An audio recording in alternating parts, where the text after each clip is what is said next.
I'll be talking today about multi-architecture pipelines.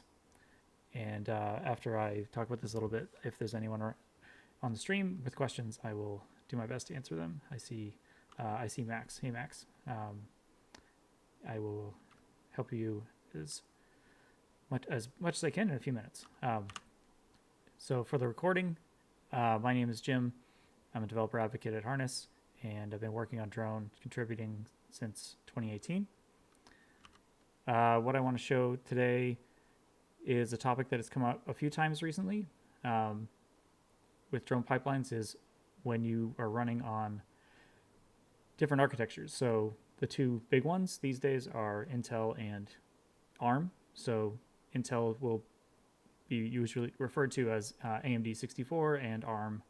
There are other architectures, there's other variations, but these days it's pretty much ARM 64 is the dominant one. So any Intel Macs, Raspberry Pis usually will be ARM 64.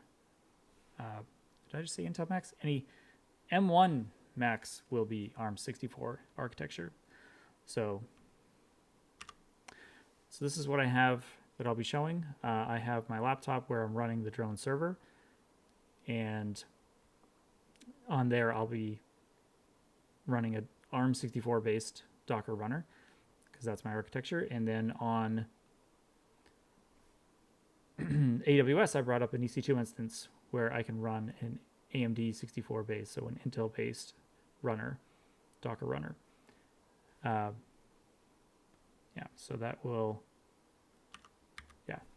what I'm going to show. And I haven't had too much time to prepare, so let's see how well this goes.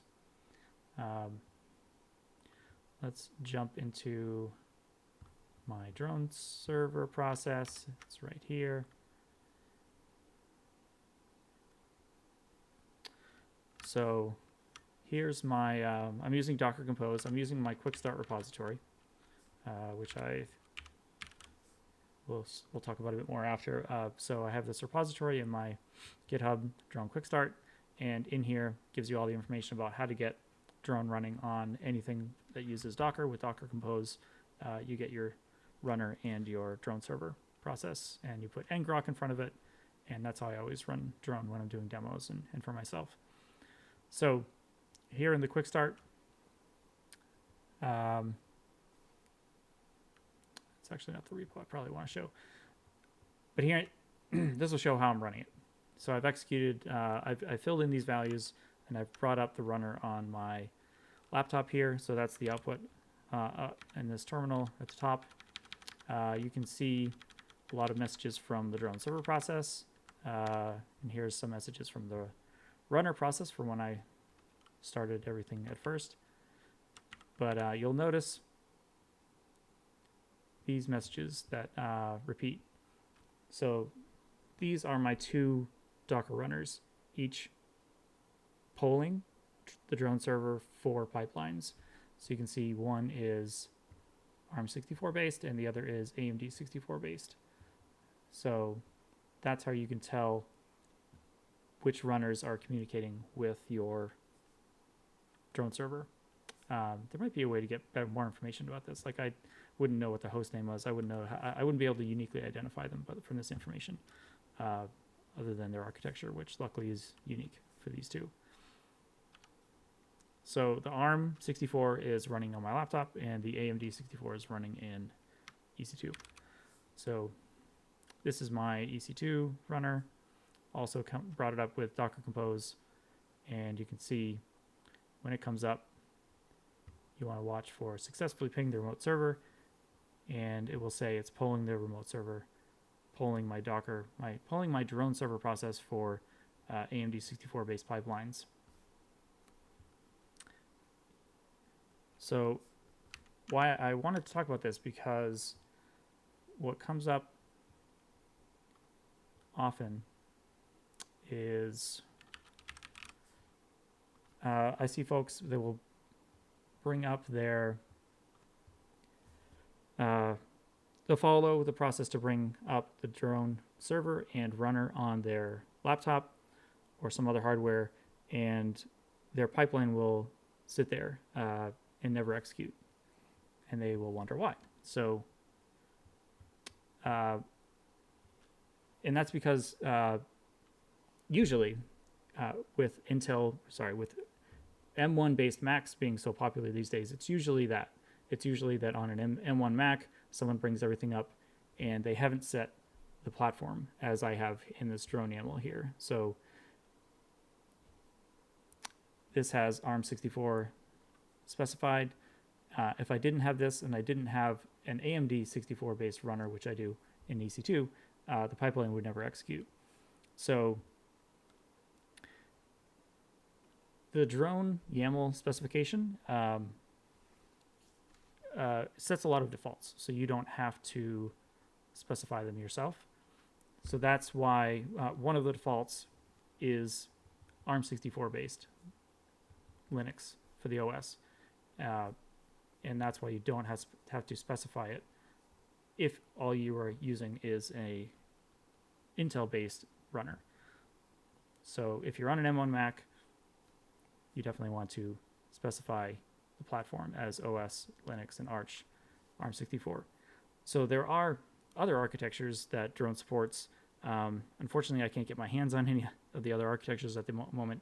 I noticed someone in the drone Slack channel recently has been trying to get some things running on PowerPC, which is pretty cool. I've been of minimal help, I think, because they are... I don't have a way of running that architecture. So let's run some pipelines and see how this looks. So if I leave this here, and you know what? I'm sure I have to activate this repository. Wonder if I constantly bring up, I change my my setup pretty often, so I lose my ngrok URL, and I always have to change it. So this webhook is probably broken. So I will fix it by deleting that webhook and disabling and re-enabling the repo. Yeah, so that should be all there is to it. There we go, my webhook's back. So if I go in here, not there, if I go in here and jump into this drone YAML, and I was doing some other testing before. I don't want to do a promotion event. Say echo a office hours.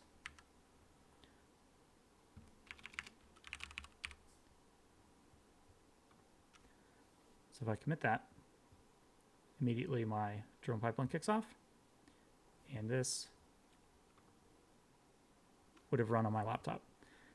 And if I wanted to verify that, I could go and look at one of these steps, and yeah, my runner by default will pull my host name. So that's why it's pulling in the name of my PC, my laptop, which is James Sheldon. So that's where that comes from. So let's see a pipeline that runs on the runner that I have in EC2. So if I change this to AMD 64, it will run on the other runner.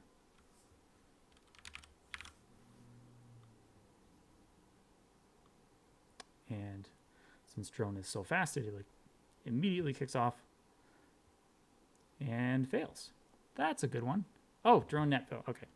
I was when I brought this up, I made a mistake, I think, in the configuration. So I was basing this on just the quick start repo I was showing before, and I just commented out like the drone server and things I didn't need running. So I missed something. Where is my... Oh, yes. So I was, by default, this configuration sets up a network so the runner and Docker can, the drone runner and drone server can talk to each other. I don't need that for what I'm doing here. So this network, this drone net, did not exist. So the runner needs to know about that if you want all the pods, containers that come up to use that network. I don't need that for what I'm doing. So let's do Docker Compose up again. And we can just restart this pipeline.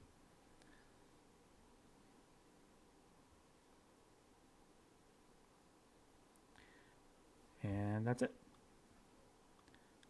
So, wrong view. Back to the pipeline view. If I go to this graph view, now you can see this is my other runner. I could even do, if we really wanted to be convinced that we're on a different architecture, we could do, I don't think BusyBox has uname. Maybe it does. Let's try Alpine. Do uname -a, which will show us kernel information.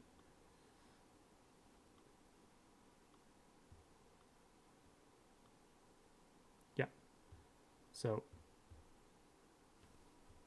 Amazon Linux-based kernel, Intel architecture, definitely not running on my laptop.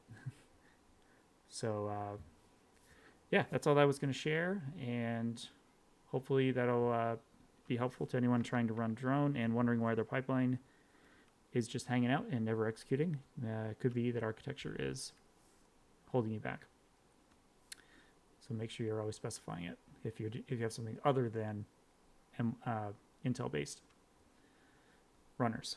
So, and before I jump into questions in the chat, if anyone's watching this video and wants to get involved with our community, we have a Slack community at harnesscommunity.slack.com. There's a drone channel. We have something like 1,600 people. Let me check how many people. Yeah, we're approaching 1,600 users, so it's a good group.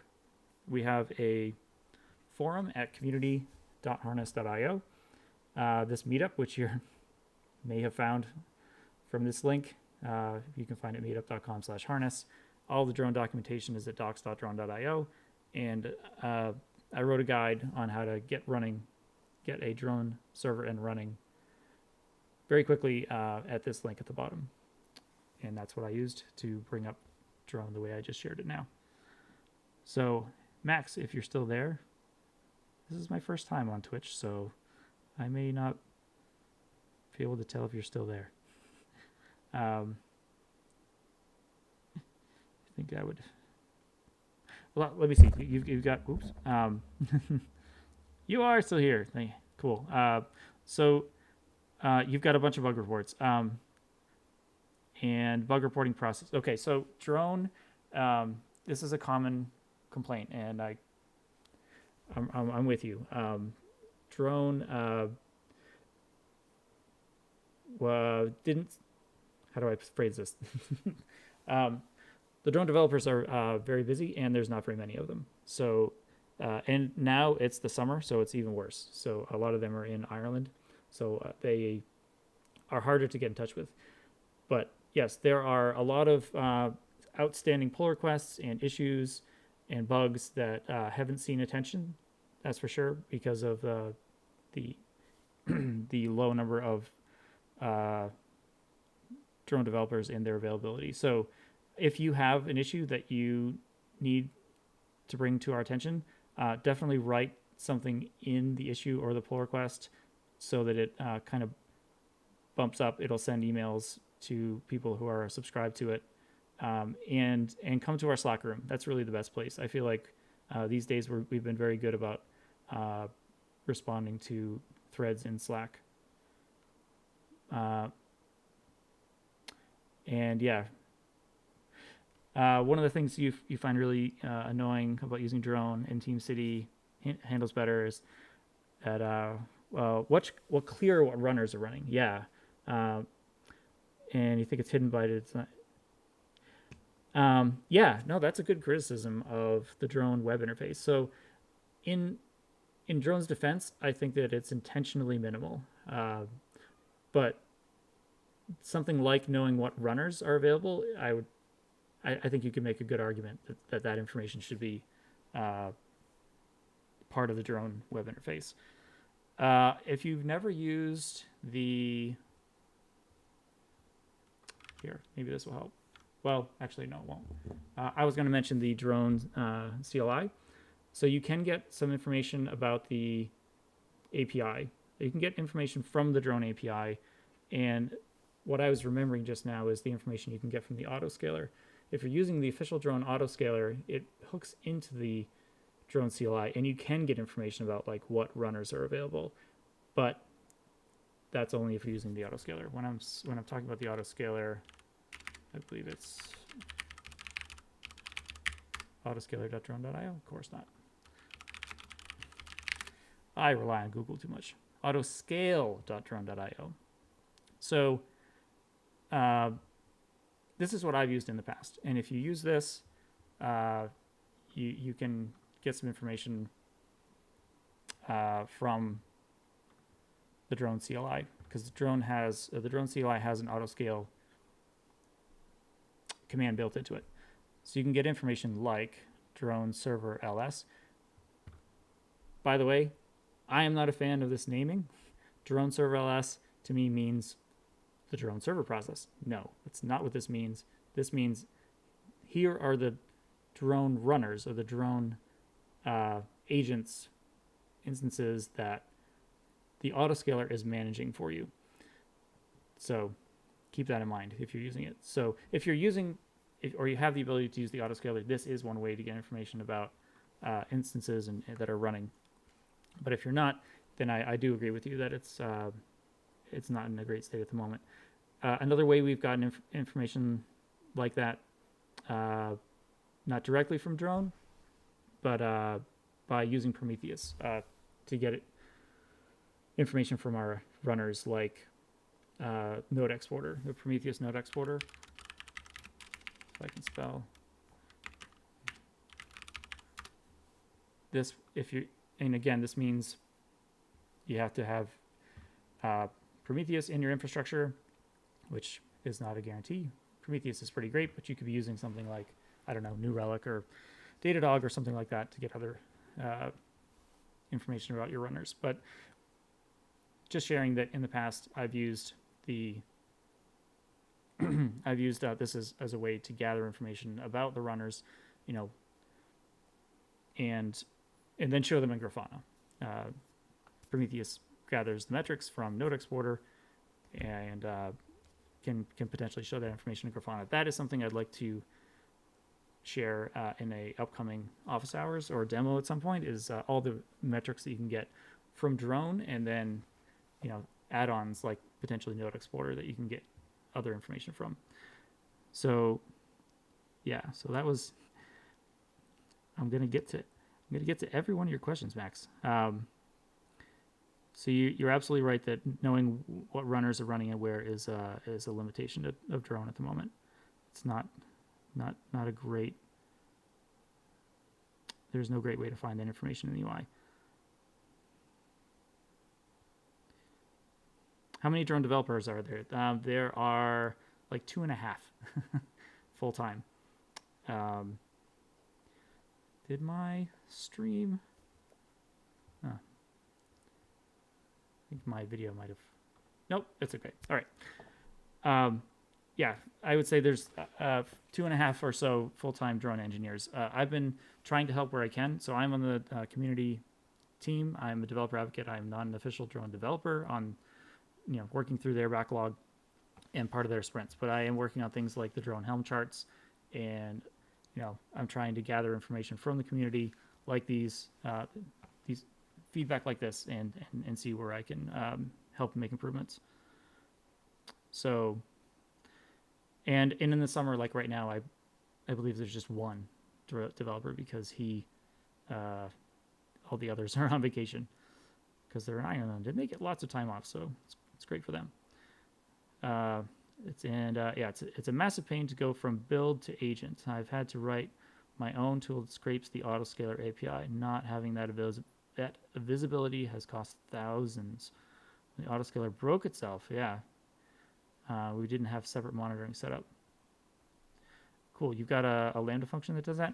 So I'm surprised. I never noticed any problems like that with the autoscaler on AWS. It was always rock solid for us. So yeah, I'd like to know more about that. And if you have a way of sharing that Lambda code that you've got that might be going, I assume that Lambda would have been going out, hitting the autoscaler API and getting information. But you're right, the autoscaler can get into a state where there are instances running that it doesn't know about. I feel like when I see we, I keep referring back to when I was at a company called Meltwater, and we ran drone as a production grade service for the internal engineering teams there, to where it used the autoscaler. It was running just on EC2 instances directly, no Kubernetes or anything like that in the mix, and we were processing about 3,000 pipelines per day. So it would scale from like 4 runners instances all the way up to I think like 80. So we'd definitely see big spikes, like 70 or more agents instances would start up from the autoscaler, and it had no trouble keeping track of them and then terminating them appropriately. And I want to say that there were previous versions of the autoscaler that had more issues with orphaned agents, but my recent memory of it was very stable. And spinning up broken. Max, I feel like I shouldn't have been on Twitch today, because we could have been on Zoom and we could have had a better conversation. But this is cool too. Thank you for being here. So spinning up broken. Okay, so he's linked to me a link in our harness. Can I get to this? I wonder if I can bring up this link that he just shared.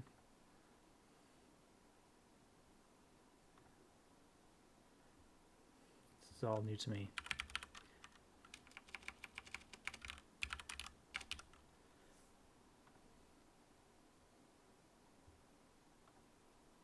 Yes. Now I can open it. So here is our community forum at community.harness.io. And I have definitely seen you on here before. Spinning up and reporting an error of autoscaler API during connect IP address. Just create as agent of the agents. I can't really see it. So back in April, yeah, I don't think the autoscaler's seen any developments since then. So I couldn't have been on a different version than you, I think. So yeah, this is new to me. It'd be interesting to see if we can reproduce this. Relatively often, if the last 10 agents to spin up, 2 were spun up in an error state. Yeah, if there's oh, okay, I should continue reading. Max, you're saying which is a ticket that has been open for 2 months with no reply. Sorry about the no reply. So that's another thing we're trying to get better at. We have a community manager dedicated as part of our team. So I work as part of the Harness developer advocate community team. So we are now 9 people. So we have a good number of resources. We do, Harness has a lot of products. Drone is just one of them. So, but we do hope that we'll be, being more responsive for sure with these kinds of threads in Slack and everything. So we're starting to look at reports weekly to see which threads don't have responses. So I see that you haven't had a response to this in 2 months, which is not good, but hopefully that won't be happening again. So yeah, why don't we, if you can, although you just say it's all sorted, let me read. So it's all sorted now, but why having a nice UI in Drone? What agents are currently have a nice service preview? After changing the agent AMI to Xennial 2204, still having re-entered error. So I definitely would have been, in my previous group, we would have used Amazon Linux. So that could be part of the issue. Could be versions of Docker that would have been different.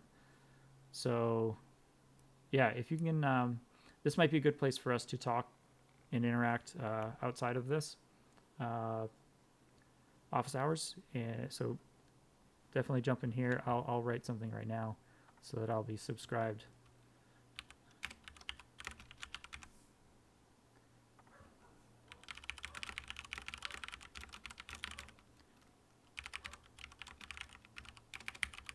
So I'll just ping you in here and see if you can provide any other information in here that I might be able to use to reproduce it. Because I do have a good environment now where I can bring up. I have a good AWS account, Playground, where I can hopefully try to reproduce stuff like this and help out. Agent termination thing. You're right about Twitch. Nothing. Yeah. Hey, I'm trying something different.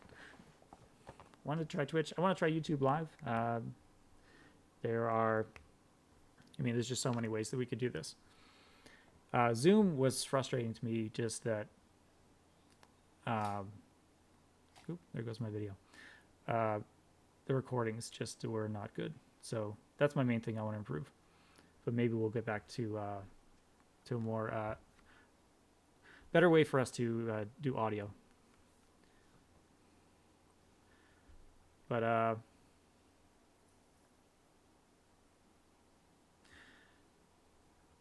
cool. But thank you for being here, Max. I don't know if you have any more questions or anything you'd like to mention or see. I'm always curious about how people are using drones, so I don't know if you want to share what your infrastructure is like. I know you're on AWS.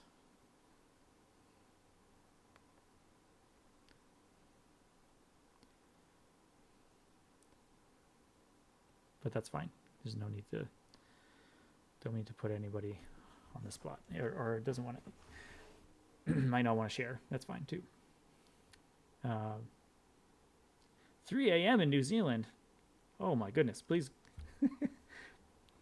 I am honored that you stayed up so late or woke up just for this. I don't know. Either way, thank you for being here, and maybe we can get you some answers. And I appreciate the feedback on the agent information in the UI. That is definitely a legitimate criticism for sure.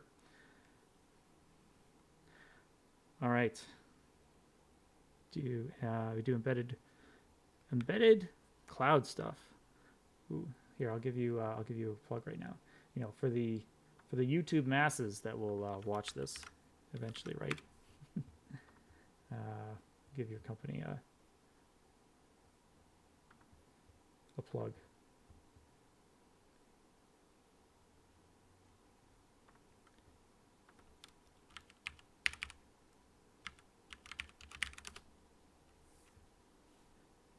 Cool, Aerocool. Embedded in cloud stuff, a small company doing air pollution monitoring. Oh, that's interesting. I've done a good amount of embedded stuff when I was first starting in my career. That's cool. So I wonder if you guys are doing anything like on other architectures. That'd be interesting.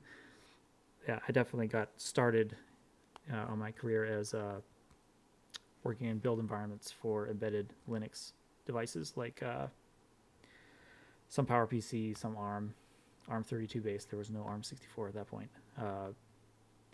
Yeah, very different world in the embedded Linux world, where you don't have much, or at least at the time, it was common to have like 32 megabytes of storage, or 16 megabytes of RAM, and building stuff that could actually run in there was pretty fun. Very challenging. So, all right.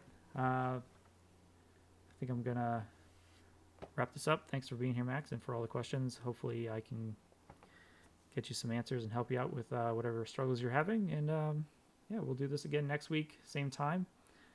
And if anyone's watching this or sees it after and wants to see something covered, then let me know in the drone Slack or through one of these methods. Or I'll share I'll put this back up before I finish, in case anyone wants to find me on Twitter or LinkedIn, or send me an email. All right. Have a good night, Max. Get some sleep. See everyone later.